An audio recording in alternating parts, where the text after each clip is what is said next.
სახელითა მამისათა და ძისათა და სულისა წმინდისათა. ამინ. ჩვენთან არის ღმერთი.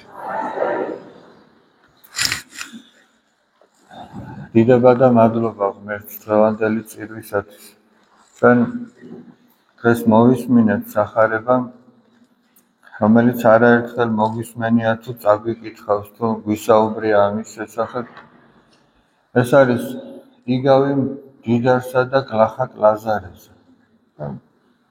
მიუხედავად იმისა, რომ ბევრჯერ გვისაუბრია, კიდევ ერთხელ მივყვეთ და განვიხილოთ გამეორება ცოდნის დედაო და ვინც ის ვიღაცისთვის შეიძლება პირველად აღმოჩნდეს ამისი მოსმენა. იყო ერთი მდიდარი კაცი, რომელიც იმოსებოდა ძოწეულითა და ბისონით და ყოველდღიურად ძვირფასად ილხენდა, ნადიმობდა. არსაიდან არ ჩანს, სახარება არ ამბობს, უფალი არ ამბობს იმას, რომ ამ კაცმა რა გზით იშოვა ეს, რა გზით გამდიდრდა. თუმცა, რომ ყოფილიყო არასწორი გზით ნაშოვნი, იმას სახარება იტყოდა, რომ მან რაღაცა არასწორი გზით, თუნდაც კარგი გზით იყოს ნაშოვნი. ეს კაცი არის მდიდარი. მისი პრობლემა არ არის რაღაცა მრუდე გზებით დააგროვა. მისი პრობლემა სხვა რამ არის. ამ მდიდრის ჭიშკართან იწვა გლახაკი ლაზარე, რომელიც ერთიანად დაწყულებული იყო, ენატრებოდა მდიდრის სუფრიდან გადმოვარდნილი ნამცეცებით, რომ გამოკვებილიყო. მოკვდა ლაზარე და ანგელოზებმა წაიყვანეს აბრაამის წიაღში. აბრაამის წიაღად სახელდებულია სათასასუფეველი. მოკვდა მდიდარი და დაეფლა. ჯოჯოხეთში აღიხილნა თვალები. გაახილა თვალები და ხედავს, რომ არის სატანჯვეში, იტანჯება. და იმდენად იტანჯება, რომ ახლა წარმოიდგინეთ, ხო არის, რომ ვიღაცა უდაბნოში მოხვდება და ერთი ჭიქა წყალი ენატრება. და ამას ერთი ჭიქა წყალი კი არ ენატრება. იმდენად იტანჯება, რომ ცეცხლის ალი მწვავსო ეუბნება მამამთავარ აბრაამს, გაიხედავს და პირველ რიგში იმ ლაზარეს დაინახავს, რომელიც მის ჭიშკართან იყო და არასოდეს ყურადღება არ მიუქცევია. ეს როდესაც სახარება ამბობს, რომ იქ ცეცხლით იტანჯება, ჩაუქრობელი ცეცხლია, იქ მატლია დაუძინებელი, რომელიც არ კვდება და ადამიანს ჭამს, უფალი ამით გვეუბნება, არა პირდაპირ გაგებით, არამედ ჩვენ ადამიანები ვართ და ადამიანური ენით, რაღაცნაირად ალეგორიებით გვეუბნება, რომ რაღაცნაირად მივხვდეთ, რა ტანჯვა შეიძლება ადამიანის სული განიცდიდეს და არა მარტო სული, არამედ სხეულიც. მკვდრეთით აღდგომის შემდგომ სხეულიც განიცდის ტანჯვას, იმიტომ რომ ადამიანის სულმა სხეულთან ერთად სწოდა და სხეულთან ერთად ისჯება. ადამიანის სულმა სხეულთან ერთად აკეთა სიკეთე და ღვთისმცნება აღასრულა და მასთან ერთად ისიც ხარობს სასუფეველში. და იმდენად იტანჯება, რომ ევედრება მამაო აბრაამ, გამოგზავნე ლაზარე, რომ თითი ჩაასველოს წყალში და ენაზე დამადოს და გამიგრილოს. ანუ ის ერთი წვეთი წყალიც კი ნუგეშად ეჩვენება ამ კაცს, ისე იტანჯება. და მამამთავარი აბრაამი ეუბნება მისი წუხილის თანაზიარებით და განცდით და სიბრალულით, რომ შვილო გაიხსენო, შენო ცხოვრებაში ყველაფერი მიიღე უკვე, თუ რამე სიკეთე იყო და ლაზარემ კი არაფერი. ამიტომ შენ მანდ იტანჯებიო და ეს კი განსვენებული არის. ამას გარდა ჩვენსა და შენ შორის, ანუ სასუფეველსა და ჯოჯოხეთს შორისო, დანახეთ კი დიდი დამტკიცებულ არსო, ანუ დიდი უფსკრულია, რომ ვერც მანდედან აქეთ და ვერც აქედან მანდეთ ვერავინ ვერ გადავა. ანუ ეს არის მდგომარეობა მეორედ მოსვლის შემდგომ, როდესაც საყოველთაო სამსჯაურო იქნება და როგორც უფალი ამბობს, ერთნი წავლენ მარადიულ სიხარულში, მეორენი წავლენ მარადიულ სატანჯველში. და ეს ის მდგომარეობაა. ეხლა რა არის მდიდრის პრობლემა? ის კი არა რომ როგორ მოაგროვა ეს, არამედ ის რომ როგორ განკარგავს შემდეგ, როგორ ექცევა თავის ქონებას. ფაქტიურად შეიძლება ვთქვათ, რომ ორივე მდიდარიც და გლახაკი ლაზარეც დადგა გამოცდის წინაშე. არც სიმდიდრეა თავისთავად მაცხონებელი თუ დამღუპელი და არც სიღარიბეა თავისთავად მაცხონებელი ან დამღუპელი. მდიდარი არ წარწმუნა სიმდიდრის გამო და არც ღარიბი ლაზარე ცხონდა მხოლოდ სიღარიბის გამო. და ცოტაა ღარიბი, რომელიც შეიძლება იპარავდეს, მრუშობდეს, უწმინდურად ცხოვრობდეს, ცოტა ესეთი, ან მდიდარი განა არ არის, რომ ღვთის მოსაობით ცხოვრობს და სულაც არ არის დამოკიდებული ამ სიმდიდრეზე. გული მისი ვერ მიიჯაჭვა სიმდიდრე. ამ მდიდრის პრობლემა ეგ არის ზუსტად, რომ ის რაც აქვს, ფიქრობს, რომ მხოლოდ მისია და მას როგორც უნდა ისე განკარგავს. არასწორი დამოკიდებულების გამო. და გლახაკი ლაზარე ცხონდა მოთმინების გამო, რომ ლაზარე ითმენდა ყველაფერი მას, რაც მას ჰქონდა. და ახლა ჩვენ მარტო ის კი არ უნდა ვიფიქროთ, რომ ლაზარე ითმენდა. ჩვენ შეიძლება აღმოჩნდეთ ლაზარეს მდგომარეობაში. რაღაცა არ გაქვს. ვიღაცას აქვს. ჩვენ ღმერთი არ უნდა დავგმოთ, არ უნდა ვთქვათ, რომ თუ ღმერთია, რატომ ესე და ესე არ ხდება. ან ის განვიკითხოთ, ვისაც უფრო მეტი აქვს, რომ რატო ჩემზე არ ზრუნავს. გლახაკი ლაზარეს თავში ამგვარი რამე არ მოდიოდა. მას ეს ასეთ რაღაცას არ ფიქრობდა. და მიუხედავად იმისა, რომ მდიდარი ერთი შეხედვით ძალიან ბედნიერი უნდა ყოფილიყო, წმინდა გაბრიელ ეპისკოპოსი ამბობს, რომ ჩვენ რომ მათ გულებში ჩაგვეხედავ, ნახავდით, რომ მდიდრის გული ყოველთვის აფორიაქებულია აი ამ სიმდიდრეზე ზრუნვით და გლახაკი ლაზარეს გული დამშვიდებულია, რადგან ღვთის იმედი აქვს. ერთ სიმდიდრის იმედი აქვს, მეორეს ღვთის. და პირველი ღმერთმა წაიყვანა სწორედ ლაზარე. ახლა ჩვენ ზოგჯერ აქაც ვამბობთ ხოლმე, რომ ეს კეთილი კაცი იყო, კარგი კაცი იყო და ეს უნდა გარდაცვლილიყო და ის უნდა დარჩენილიყო, მაგრამ ღმერთი, რისი ღმერთია, ორივე უყვარს. მდიდარიც უყვარს და მისი ცხონებაც უნდა და ლაზარეც უყვარს. ამიტომ ლაზარეს მოთმინება შეიწირა და აცხონა უფალმა. და მდიდარს არაფერი არ ჰქონდა, ისეთი რითიც აცხონებდა, ამიტომ ჯერ კიდევ დრო მისცა.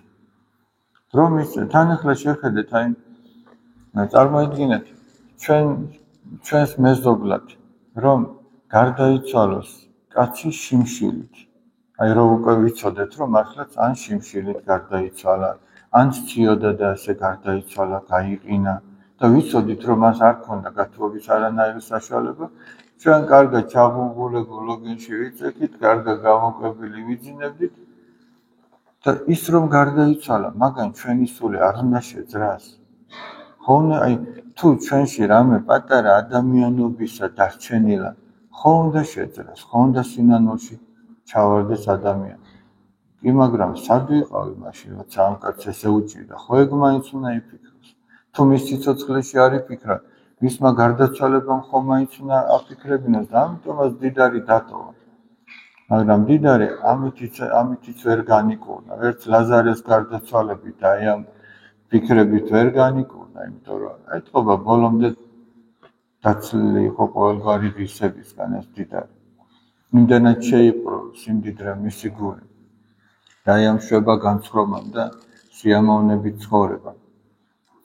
ამიტომაც ეუბნება მთავარი აბრაამი, რომ შვილო გაიხსენე, რომ შენ ყველაფერი მიიღე უკვე. ესე რომ ქრისტიანი მომჭირნეთ უნდა ცხოვრობდეს. მე სულ ეუბნები ხოლმე ბავშვებს, რომ ამ ცხოვრებიდან უნდა აიღო მხოლოდ ის, რაც გჭირდება. თორე სურვილებს საზღვარი არ აქვს, მაგრამ რაც გჭირდება, ის უნდა აიღო. იმიტომ რომ თუ ადამიანი იმას იღებს, რაც არ ჭირდება და უკვე ფუფუნების სფეროში გადადის, ეს ნიშნავს, რომ ჩვენ ვალს ვიდებთ.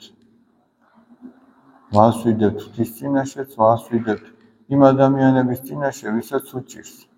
იმიტომ რომ სინამდვილეში ის ჩვენი კი არ არის, რაც ზედმეტია. არამედ ღმერთმა იქნებ ლაზარესთვის მისცა ის ეგრეთ წოდებული ზედმეტი, რაც ამ მდიდარს ჰქონდა. მაგრამ მდიდარი ამაზე არ ფიქრობდა. ერთ სინანულისთვის მიცემული დრო და ღვთისგან ლაზარეს წაყვანით მოცემული შეგონება ვერ გაითავისა და ვერ მიიღო ამ მდიდარმა. შემდეგ ეუბნება მამამთავარ აბრაამს, რომ მამაო აბრაამ, გაგზავნეო ლაზარეო მამაჩემის სახლშიო, რადგან 5 ძმა მყავსო და უთხრას აქ რა მდგომარეობაშიც ვარო, რომ გაითვალისწინო და ისინიც არ მოხვდნენ აქ.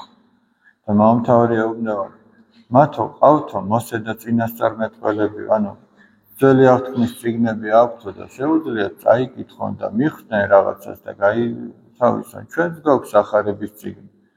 თუმცა ზოგ შემთხვევაში იმხელა მტვერი ადევს, რომ სადაც აღარ პოულობს ადამიანი. ჩვენც გვაქვს ესეთი წიგნები. და ყავთო მათო წინასწარმეტყველები და მოსეო და მათი ისმინონ და არაო მამაო აბრაამ, თუ კუდრეთით ვინმე აღდგებაო და მივაო, იმისას მოისმენენ.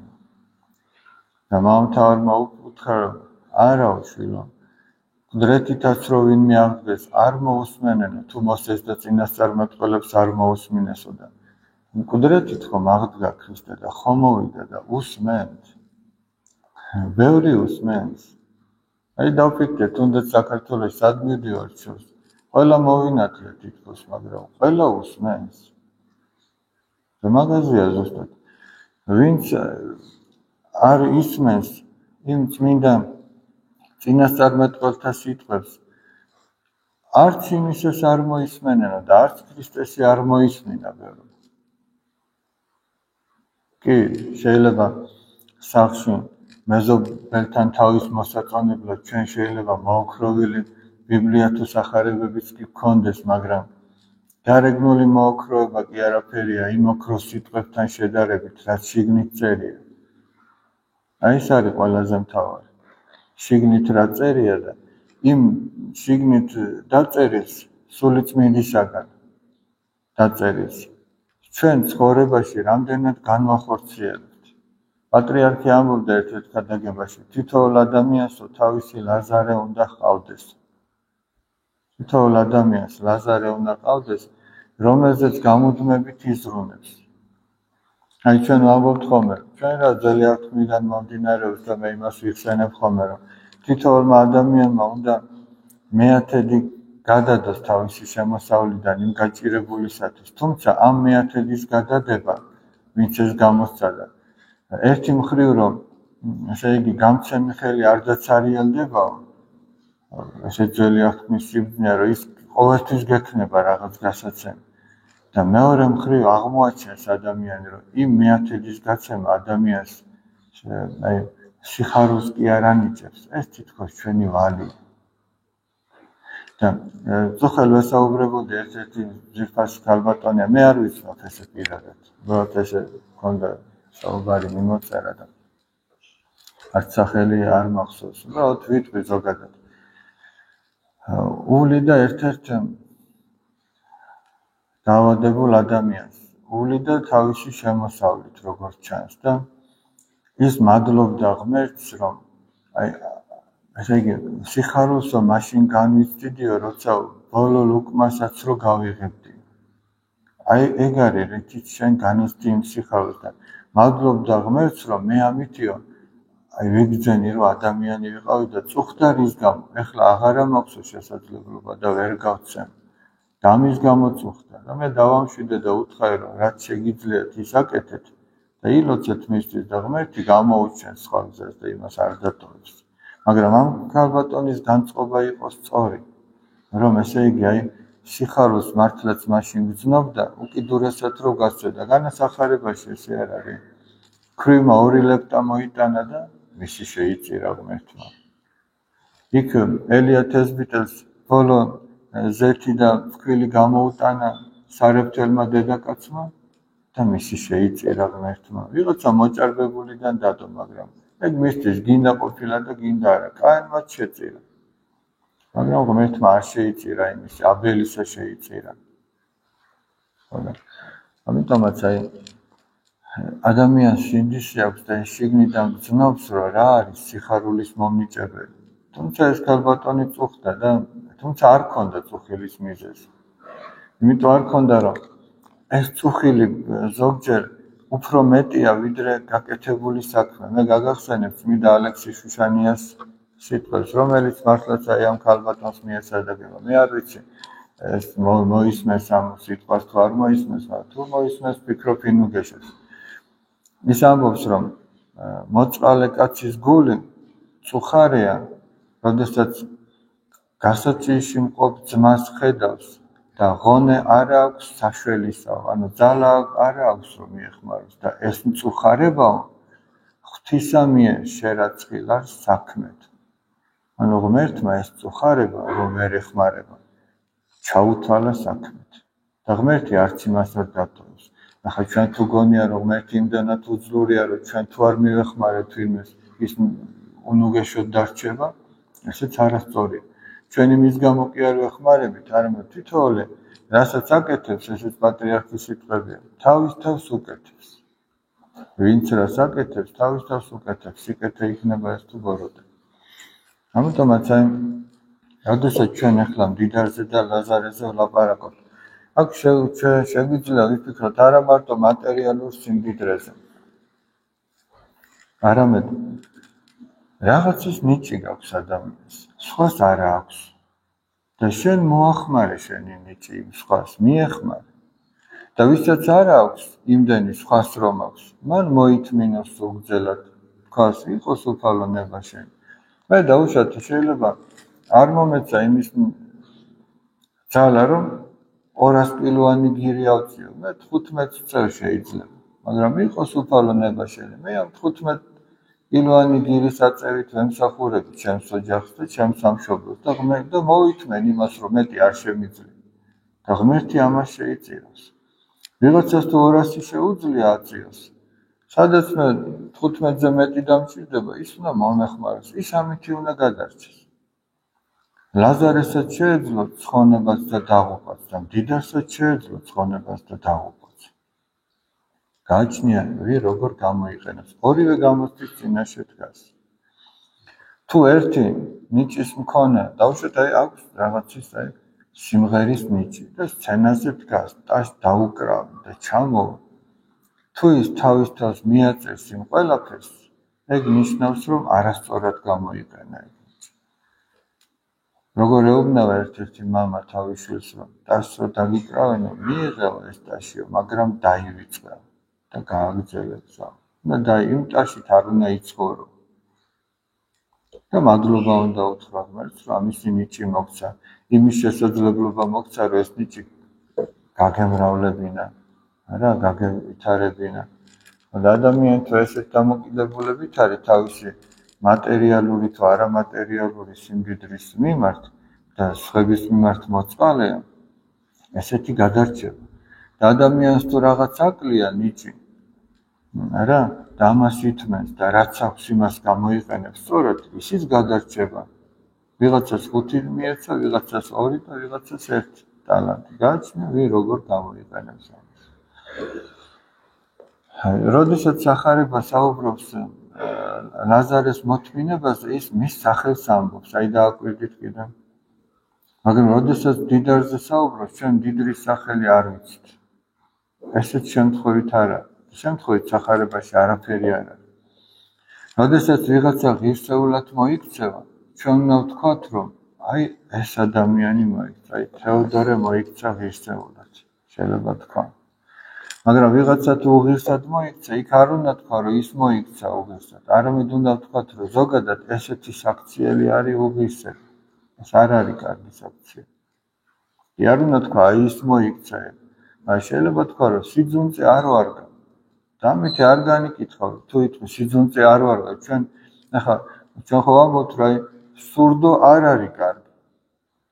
ეს დაავადება არ არის კარგი. სიძუნწე არ არის კარგი. სიბილწე არ არის კარგი. მაგრამ ვიღაცაზე რო იტყვი, რომ ეს ბილწი ადამიანია, ეგ უკვე გაკითხვა. მაგის უფლება უკვე ადამიანს არ აქვს. იმიტომ რომ ის ბიჭი შეიძლება განიწმინდოს და არაერთი ყოფილა ეგეთი და ცხონდეს და ჩვენ მისი გამკითხვით დავიღუპოთ. აი ამ გამკითხვის გამო. აი ამასაც გვასწავლის დღევანდელი საკითხავი წმინდა წერილს. ღმერთმა დალოცული და გახარებულები გამყოფით. ღმერთმა დალოცოს 117 სკოლის ბავშვები არიან, ხო სწორად ვამბობ, ხო არ მეშლები. ბავშვები და მათი დამრიგებელი და მშობლები.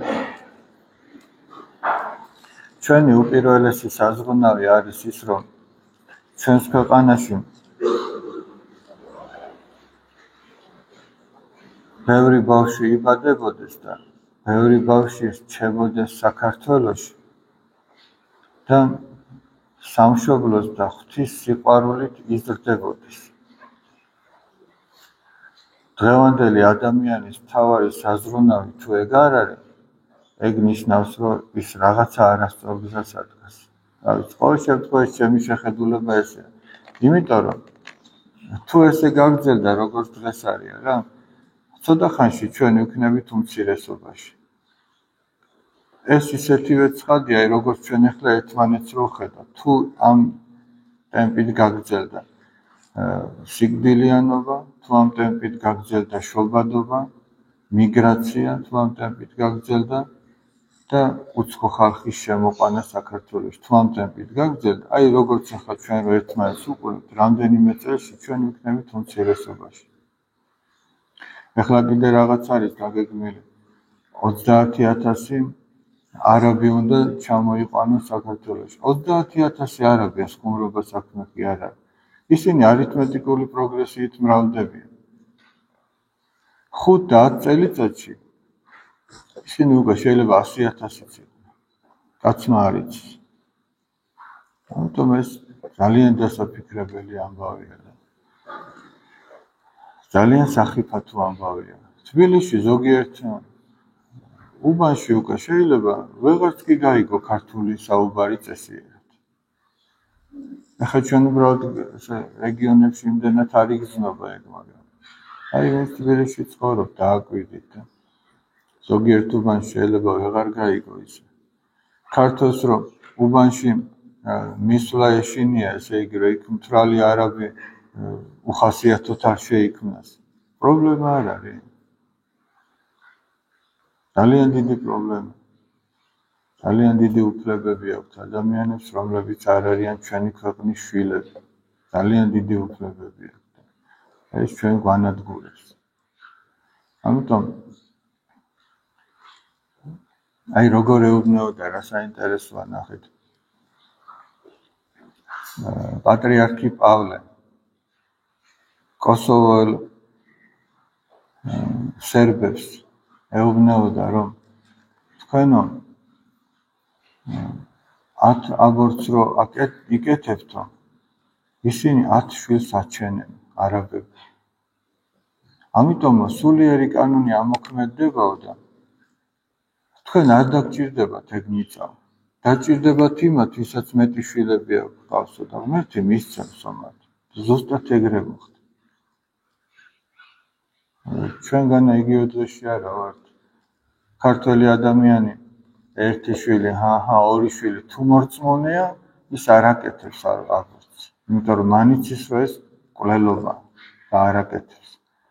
მაგრამ თუ რწმენისგან ცოტა შორს არის და კომფორტთან ახლოს ყოფნა უნდა, ის არ დაგიდებს არაფერს. მისთვის კომფორტია ღმერთი. მეტი ღმერთი არ არის. ყველაფერი რაც ამ კომფორტში ხელს შეუშლის, არ ვარგა მისთვის.